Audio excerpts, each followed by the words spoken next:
Hello, lovely teachers. Welcome to another Vibrant Music Teacher Chat. This is the weekly show on YouTube where we talk about the latest news and goings on in the music teaching industry and one special topic each week. Today, we're talking all about neurodiversity or neurodivergence in the piano studio, and I'm going to be sharing with you my 7 different tools that I think are really useful for helping you teach these students and feel comfortable teaching them. So, first of all, let's just talk about why you want to, but I think you're already on board, so I'm not going to go into that too much. I think music should be for everyone. I really do. I think perhaps piano is occasionally not the right avenue for that, but often it is, but we are just not opening our studios up to these different types of students. And the reason we're not doing that is because we don't feel confident. It's not because we don't want to. I know you all have warm hearts and you want to help, but sometimes we don't feel qualified, or we don't feel like we have what we need, and we feel like maybe they'd be better off with someone else. But let's do a little reality check, shall we? The truth is that they're probably not going to find someone else. There are very few music teachers, more and more, but still, there are a lot of music teachers who are very stuck in a certain way of teaching, and they just apply that formula no matter what the situation is. That's the truth that I've seen out in reality. And so, you are not them. You're here. You're learning about new things. You're exploring new teaching ideas. So, you are one of the best equipped people to help this student. That's the truth. Even though you don't have a specialist qualification, even though you may not have experience, at some point we just have to jump in and we have to do it so that we be the change we want to see, I guess, so that we make a difference, so that we move our industry forward and make piano studios, music studios more inclusive, more accepting of neurodiverse students. So, with that in mind, you need to know how to teach them and how to help them, right? You need to be able to feel confident doing that. So that's what I'm here to help you with today. So let me know what different diagnoses students in your studio have, what you've been working with, maybe specializing in. Let me know your experience in the comments. What I want to do first is go over briefly 5 different diagnoses that you might tend to come across in your studio. Now, the caveat, of course, right up front is this is not a specialty or an expertise of mine. It is something I've taken an active interest in because I believe in it, but it's not something where I have a qualification. So take all these things and do your own research, of course, but I want to give you a general idea of some of the most common diagnoses so that you can go forward with that information and expand upon it yourself. Okay? Fair? Deal? Okay. So the first one that I think you're likely to come across and is almost a hot topic these days is ASD. If you haven't heard that abbreviation before, that stands for Autistic Spectrum Disorder or Autism Spectrum Disorder, depending on who you ask. But what this is what we used to call autism, plus actually what we used to call Asperger's. So some people will still use that diagnosis of Asperger's, but now if someone is diagnosed these days in most countries, they won't be given that diagnosis. They'll be given ASD, and just they're on the lighter end of that spectrum, as it were.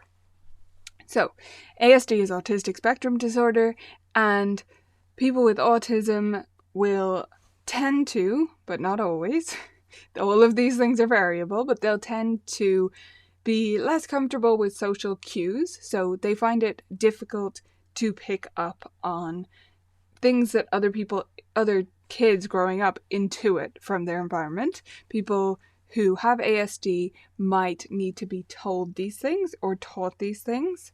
So, and they might have trouble with simple things like looking people in the eye and that kind of thing.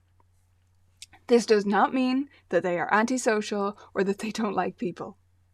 Absolutely not, but it does mean that they have some more trouble in general navigating social environments. They will also tend to have particular stronger interests than other students might. So if they are interested in trains, they're really interested in trains, as an example. So that's a brief idea. There are a lot of differences between all these different people because everything is a spectrum, so including this, but those are some of the tendencies that you will usually see. Next, we have ADHD.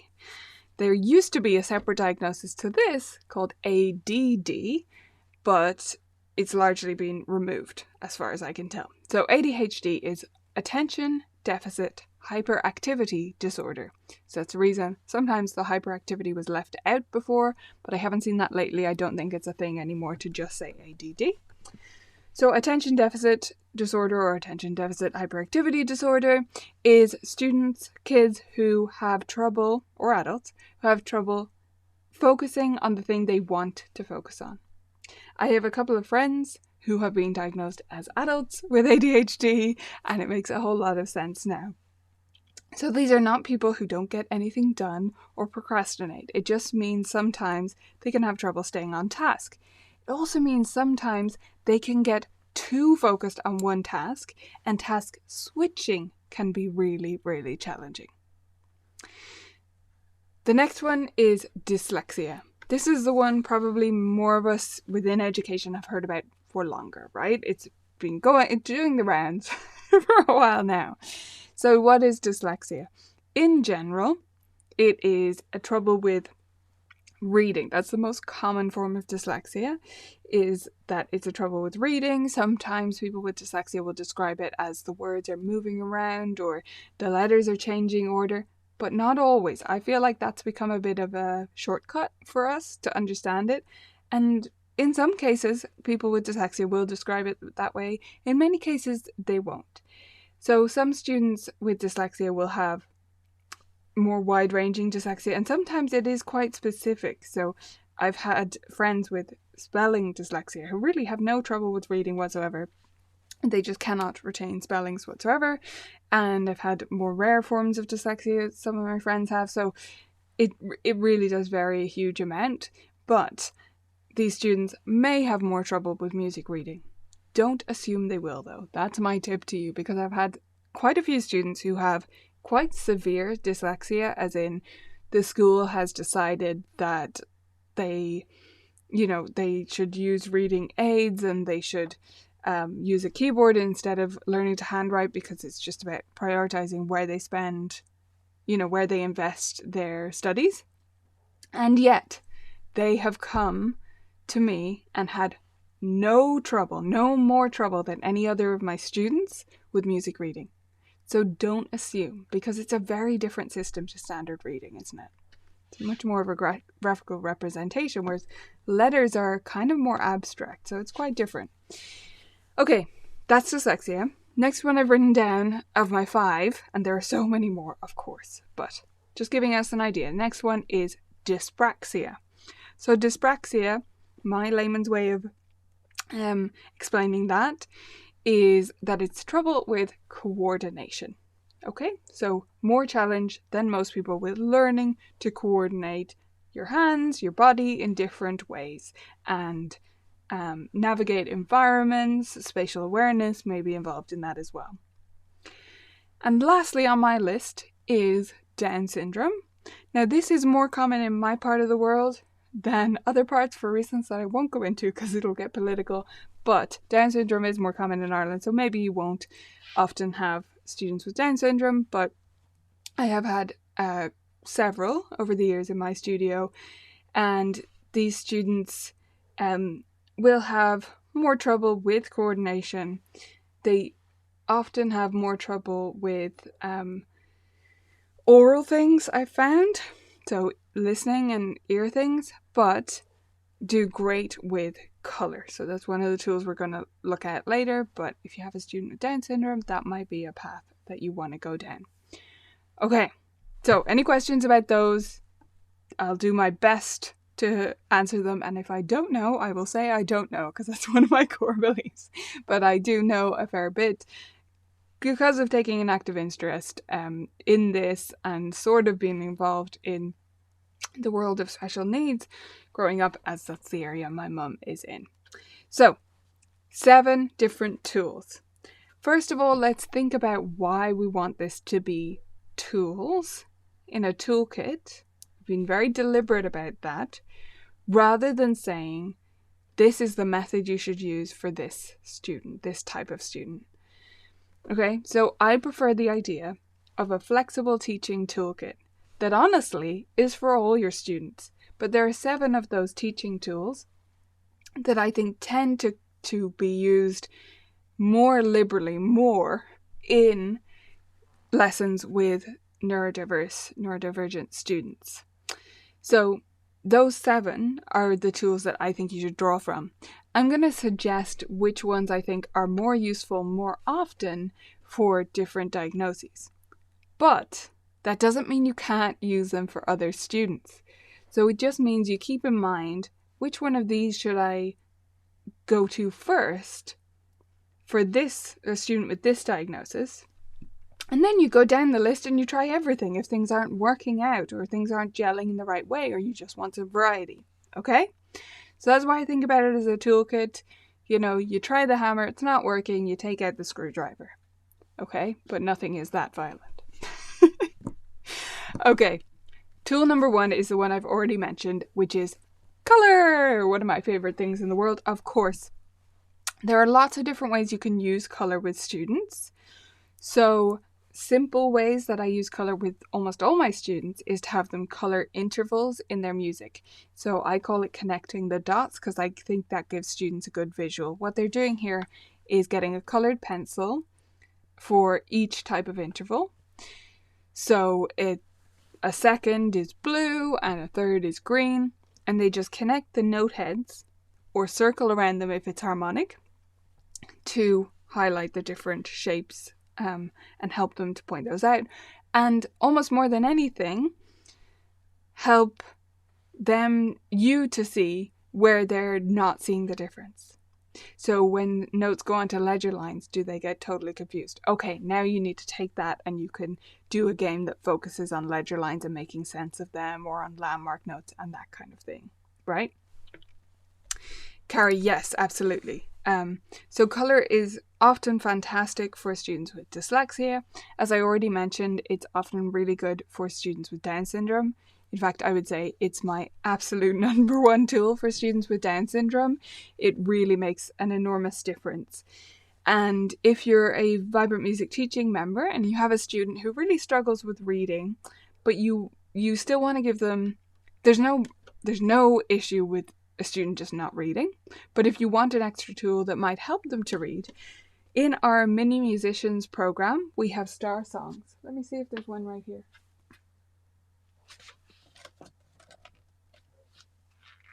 No, I'm not.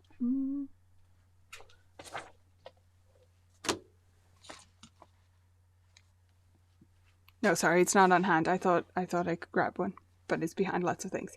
So anyway, we have star songs. This is a graphical notation of, it's like a minimal staff. So it is 1 or 2 line stave, or it goes up to 3 lines. And so the notes are shown as stars. That's why I call it star songs. And they're just colored stars. So it's very, very pre-reading, but it is not the type of pre-reading which is most common, which is finger numbers. So students with Down syndrome, I have found the finger numbers, that is very difficult for them to grasp. And it also is challenging for many students because numbers are then used for so many different things.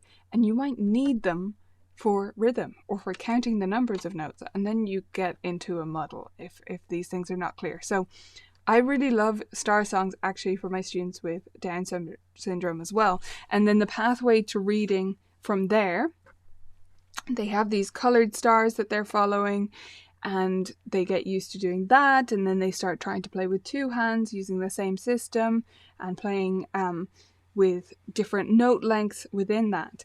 And then we can take a standard method book. So this is almost all like a primer to a primer, right?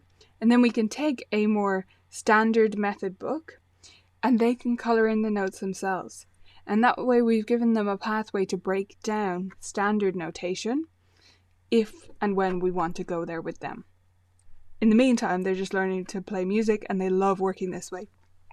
These are usually my students' favorite thing. When I'm using the star songs with a particular student for whatever reason, they often prefer it to rote, and they find it really sort of comforting, really reassuring to have that notation there, to be able to follow it. When students really have trouble associating a note with a symbol on the page with a sound from the piano, I will have them touch the star, touch the note on the piano, and they start to build that one-to-one relationship, which a non-verbal student I had really had trouble with that, and that was the key for him, and then he was able to let go of that eventually, and he was counting them out and tracking the way that we expect in music reading.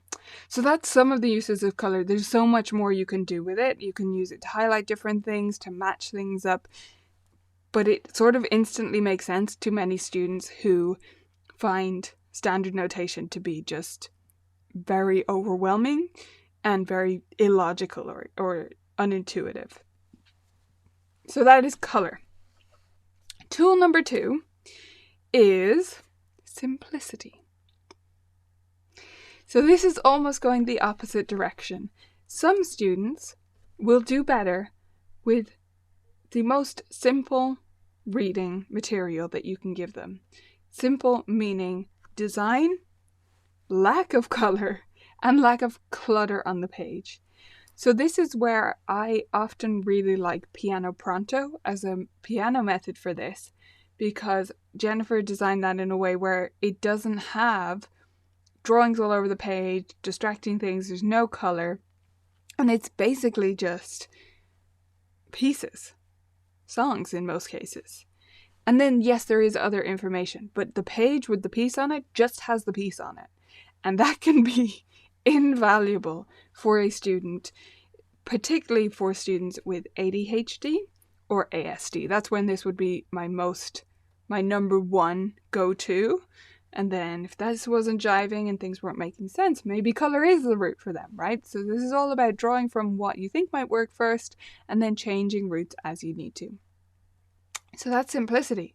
It's simple. We don't need to say much about it, but do be aware as you pick out material for your student, if there is a lot of stuff going on in the page, it might just completely derail them from what they're trying to do and from their focus on the task that you want them to participate in. Tool number 3 is listening. So maybe for your student, the best route is not reading. Maybe that's not the best route for the bulk of the lesson work, or maybe it's not the best route at all, ever. And I'm here to tell you that that is fine. I'm not here to tell you, oh, if your student has whatever diagnosis, then there's no point even trying reading. I'm not saying that at all. Assume your student is capable and then only change your route if this is just not the best way for them to learn music. The reality check here is that for most cultures, most traditional music and jazz and many things, it's not taught from notation. Like, we're the only ones who insist that that's the way to learn, us classical people. So if that's not the right route for your student, it's not. And this is where you need to expand your ability to teach by rote and to teach your student the skills to play by ear. Maybe that's going to be the best way for them to make music, and there's no reason why they have to read if that is just not the right fit for them. So listening is a huge tool, and it is also really important for those students who actually lean more towards reading. So some of the students I've had with ASD, I would say in particular, for whatever reason, tend not to listen when they're playing, tend not to focus on the sounds they're creating. All these things vary, but that's been my experience. And so those students need to be given listening assignments so that they are listening actively to music, even if it's not at the same time as playing it, because that could be too much. But we need to use that as a tool with everyone, for sure. The next tool, this is number 4, if you're keeping track, is sensation. Here I'm really talking about touch for the most part. Now, this is something to definitely be aware of when you're teaching neurodivergent students, because they may have particular sensitivities to different sensations, to different feelings under their fingertips, for example, like the piano keys, or they may be less sensitive. So both things can tend to accompany several of these diagnoses, but particularly ASD here, where they are hypersensitive or they're undersensitive. I can't remember the opposite of hyper right now, but you get what I'm saying. So these students, you need to be aware of these things. Maybe they won't remember the feeling of certain patterns as well as other students, and they'll need more reinforcement of that.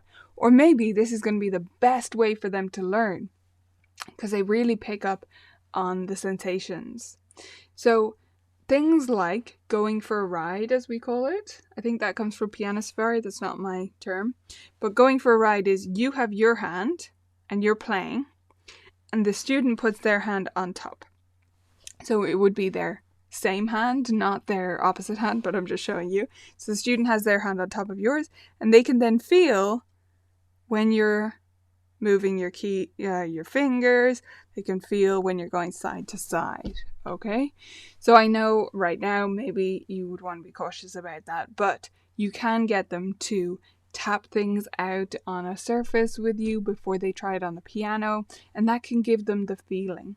Also, if you have a digital piano, one thing or a keyboard, it can even be a not great keyboard for this exercise, you can get your student to play it with it off. Now, I know that's focusing on kind of the wrong thing, like it's not about drilling things into our hands, and that's not what I'm saying. However, some students, pretty much with any of these diagnoses, I found this to be true, can be really hard on themselves. Like really hard. They make one mistake and they are so thrown by it, so upset, so angry at themselves that you lose any momentum you had in the lesson. So if you have a student like that, it can be really helpful to get them to play, this is off right now, to get them to play on an off keyboard or digital piano so that they can test it out and feel things out and practice doing the right fingers and still be pressing down the keys without making a mistake, because they won't hear their mistakes, and that's usually what tends to set them off or cause a reaction. So those are just a couple of ways to use sensation, but definitely be aware and ask parents of your students about all these things. Everything that their teachers in their school say, everything that they've been told maybe by physical therapists, that their child responds to well or is resistant to. It's really important to have an open communication with parents about this. But definitely ask them, okay, do they ever have problems with certain physical sensations, or with too much light, with too little light? Sometimes you need to be careful of your studio environment if something is going to be really distracting for them. So if you're someone who tends to move things around, that can be really just distracting for some students. So we need to be aware of these things. It can be visual, it can be tactile. All of these different things are good questions to ask the parents before you even start. Tool number 5 is words and rhymes. So while some students with ASD in particular, Down syndrome in particular, will be non-verbal, meaning they cannot speak or they have very few words, some students will have a really hyper focus on speaking, and they love it. They love chatting to people. And I think some of that is when you can't communicate, say, with your body, like you have dyspraxia and coordination is difficult, or you have dyslexia and therefore in school writing things down is difficult and you tend to participate more in the chatty parts of the class. You focus more on words. And so many students who I've had with, particularly with dyspraxia and some with dyslexia have just so much fun with lyrics and rhymes and putting words to rhythms. And that is the number one way for them to learn the rhythm patterns of a piece of music or to learn the tune by singing. So definitely make use of that and explore those options, as I say, particularly with students with dyslexia and dyspraxia. And the students with dyslexia almost might surprise us because intuitively we might say words are not their friend. No, words are their friend. Reading is often not their friend, but words are often their best friend. So don't think that just because a student can't write well or can't read well, that they're not going to love exploring language. They might just need you to chant it with them, to say it with them, and they'll have lots of fun with that. Tool number 6, 2 more to go, is pacing. So this is an important one to play with for all types of students, but particularly for students with ADHD. So what I mean by pacing is the way you move through the lesson. You know how with younger students we'll often do shorter activities and repeat them, but spaced at intervals, so we're changing up things a lot. And with older students we might focus on something for 10 or 15 minutes at a time. Well, with students with ADHD in particular, and again, with all students you can experiment with this, you're going to need to play around with pacing. The instinctive thing for many people is to say, okay, my student has ADHD, I'm going to have to move a mile a minute. I'm going to have to keep changing every minute or they're going to lose attention. And for some students that will be true, but for others, that's going to be way too hard. Because for some students, for some kids, what's difficult is changing. They feel like they're being ripped from one thing that they've tried so hard to focus on and thrown into another thing. And now they have to re-find their focus on this new thing, and it's a whole other separate thing, right? It's like starting over. This is not true of every student, but for some it will be. So do be aware of that and plan for some transition time. What can be really useful with this is also changing the physical location. So if you are going to change your activity, maybe you focus on having some things at the piano and then some things at a separate games table or sitting on the floor. And when you move over to that games table, you say to them quite gently, we're going to play a game now, or we're going to do a theory worksheet, whatever you're going to do, right? When you move over to that area, you say, we're going to do this now. You move over, and then you give them a minute to catch up to you. And so if that's the way your student is going to work best, you need to play around with the pacing so that you actually get stuff done. So you actually, contrary to what I say most of the time, want to stick with one activity until they aren't able to focus on it anymore. So you actually want to use their maximum attention span rather than switching it up so that you never lose their attention. Does that make sense? So that you, if it is 8 minutes that they can spend doing a piece, you actually stick it out rather than switching to make their learning more efficient, because you're just going to waste a lot of time with them switching focus. Not everyone, but something to experiment with. Tool number 7 is my favorite. I've left it for last. And it is rude directions. Now, what do I mean by rude directions? Okay, I don't really mean rude, but there's a lot of fluff in the way most of us talk. And I would say particularly in the way teachers talk in many cases. So there's a lot of, if you wouldn't mind, and when you're ready, and how about we, when we mean, do this. Like, there is no room for negotiation. We're not suggesting. We're not giving them a choice. What we mean is, do this thing now, but we feel bad saying that, and so we put all this fluff in the middle. And all we've done for students with various diagnoses and for neurotypical students, most anyway, especially kids, all we've done is make it harder for them to follow our directions. In many cases, that's all we've done. They don't think we're being more polite. We don't have to be actually rude. Of course, that's not what I mean. But sometimes it's actually kinder to say, let's blank, right? Let's play this piece now. Or play that again. You don't have to say it like I just did, play that again. You can say play that again. But it's a simple direction. They know exactly what you mean. Or start from the beginning. Or play this bit. Just very direct, clear instructions will actually save you so much time in all of your lessons. And the more you can teach yourself to do this, and it is an ongoing process that you will slip up on. I do. We all do it. Because we're so conditioned to, sound friendly and kind of a bit, I don't know, humble or like unassuming, especially as women. And so we put in all this fluff. But the more of it you can cut out, the more direct you can be, the better it's going to be for the majority of your students. Okay, so those were my 7 tools. We had color. We had simplicity in appearances, like black and white, no color, no images, that kind of thing. We had using listening, or playing by ear, playing by rote.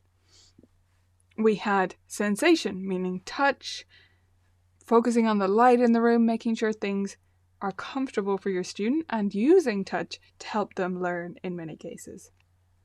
Then we had words, rhymes, lyrics, fun things like that we can do that for some students is going to be the number one thing for them to help them learn. Then we have pacing, playing with how quickly you move from one activity to the next, how often you change things, how often you move around the room. And then we have the direct directions, right? Just getting to the point, telling students what you want them to do so that they can understand the direction, process it, and do it. So I hope those 7 tools are helpful for you and that they help you make your studio more inclusive. If you have anything that is holding you back from saying yes to the next neurodivergent student who inquires or whose parent inquires about lessons in your studio, if you have something holding you back, please ask me in the comments because I would love to help you make your studio more inclusive. That's really interesting to read. Thank you for sharing this. Personally, with ADHD, it's very hard for me to remember verbal feedback. If I'm given lots of directions, I forget all of them except the last one. But I can follow written visual directions well. Yes, writing things down or using images for students who are not strong readers yet is really helpful. And thank you for sharing your experience. And I didn't say that, but when I was talking about rude directions, I actually am just giving one direction as well. So it's not play that again, but make sure you include all the dynamics and remember the F sharp in bar 3. It's play that again. Okay, and then a separate time we talk about the dynamics, and a separate time we talk about the F sharp in bar 3. So, yeah, definitely a good point to note. Another first person? What am I trying to say? First-hand experience here. I have ADHD and maybe dyslexia. I have an inability to recognize notes as being on specific lines. That's interesting. I find every note by interval. I'd love to hear your take on a student like that. Okay, so I think almost every student should find almost every note by interval. So I think if you naturally found that remembering specific notes was not a good way for you, the truth is it's not a good way for most people to read most of the time. That's how I feel about that. So this is part of music teachers gradually moving away from note by note methods and focusing so much on note names and like mnemonics or whatever way you teach them, and then focusing more on the patterns, because that's actually how all fluent music readers read. People who I know who even are at teacher level who really do think note name are self-admittedly, they admit themselves that they are not strong sight readers. They can't do it. They have to take their time, learn a piece, and then play it from memory. So intervals is the only way that works for fluent reading. So I just think you've hit upon the right way to read. That's how I really feel about that hyena ballerina. Love the name. Okay. So, yes, if you have any other questions, do ask me now. We're going to pick our snap camera for that.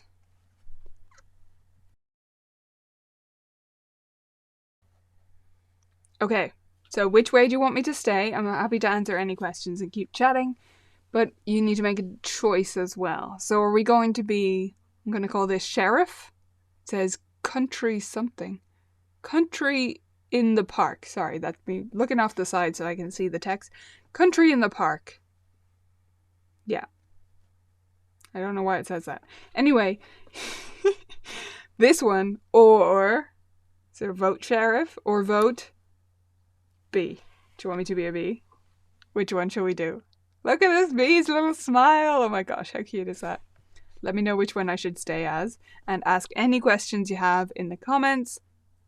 Just start with the word question. Oops. F-pop music. I have a student with ADHD and I've been trying to do a lot of activities to keep him interested. So helpful to hear your advice about that. Yeah, look, that might be true for your student, but just try both ways. That's all I'm saying. Try moving slower. Try giving more buffer time and see if actually he's happier and more focused or more comfortable with that, because it can just be quite jarring. Now, you know your student, so you need to watch their reactions, but if every time you switch tasks, they may not even say it out loud, but they look kind of irked by that, even if they're trying to be nice to you because they like you, it's distressing them in some way, then be aware of that. Rachel, yeah, I think the bee. Come on, look at this bee. So I'm going to stay like this unless anyone objects to it. Oh my gosh, look at her fly around as well. I have to move carefully, but still, look at this. Look at those eyes. Okay, I'll stop playing with it if you ask more questions. But yeah, those 7 tools will be in an upcoming blog post as well. If you prefer to read things or you want to read that later to look back on things, you can do that absolutely on the blog very soon. Let me see when that's coming out, actually. That is on the 20th of June, so it's in a couple of weeks now. So you can look forward to that and you can revise there if you'd like to read that. What was I going to mention? Yes, we have 2 more weeks of this show before summer. Oh my gosh. So 2 more weeks of this show. I'm really looking forward, obviously, to those 2 weeks, and then to taking the summer off and doing some different things. We have a lot of fun stuff coming out soon in the membership, and I'm really looking forward to them. I actually have, so many plans. Oh my gosh, so many things I want to do, but we have our new recommended repertoire feature coming out at the end of August, so we're full steam ahead for that, which is looking great. And I also have some new courses which I haven't announced for later this year. And this month we have the Ultimate Adaptable Music Workshop. So if you're planning any music workshops, oh my gosh, you're gonna love this. Seriously, it's so much fun. Okay, I'm gonna wrap it up there, everybody. Oh wait, Rachel has a question just under the wire. I was trying to think of a bee pun there, somehow I couldn't. Anyway, my students have been loving Rhythm Railroad and want to know if you made the rhythm first or the backing track first. Okay, rhythm first. So I design the rhythm and the body movements that are going to go with it, and I do not create the backing tracks. The wonderful and fantastic Ken, who's actually also a teacher here in the Colourful Keys studio, he loves working with that kind of stuff, working in, with DAWs and making backing tracks. So he does those awesome tracks as well as the scale sync ones. So the notation comes first. Okay, wonderful. Thank you all so much for joining me. I hope you'll join me for the next 2 weeks as well. And then we'll be wrapping up for the summer, so make the most of those couple of weeks. And I will see you all next time.